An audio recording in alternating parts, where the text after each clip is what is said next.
ఈరోజు సామాన్యుడికి విద్యను అందించాలన్నా ప్రభుత్వం తీసుకుంటున్న నిర్ణయాలు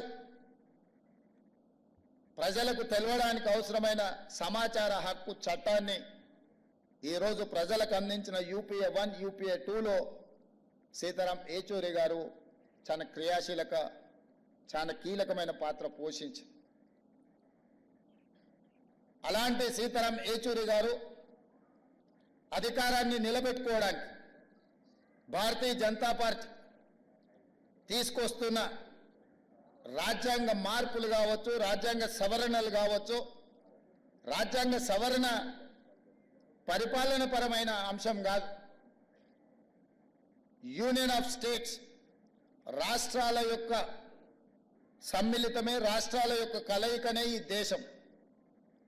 యూనియన్ ఆఫ్ స్టేట్స్ అనే స్పిరిట్ని ఈరోజు దెబ్బతీసి జమిలీ ఎన్నికల ముసుగులో తమ ఆధిపత్యాన్ని నిరూపించుకోవాలని చెప్పి బీజేపీ చేస్తున్న ప్రయత్నాన్ని తిప్పికొట్టాలి.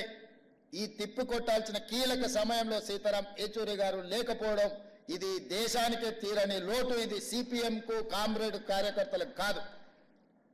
ఈ దేశంలో ప్రజాస్వామ్య మనుగడ సాధించాలి, ప్రజాస్వామిక స్ఫూర్తి కొనసాగాలి, రాష్ట్రాల యొక్క హక్కులను కాపాడాలి, ప్రజల యొక్క జీవన పరిణామాలు మెరుగుపడాలి, ప్రభుత్వం యొక్క విధానాలను ప్రశ్నించడానికి అవసరమైన సందర్భంలో సీతారాం ఏచూరి గారు లేకపోవడం అనేది నిజంగా పేదలకే తీరని నష్టం.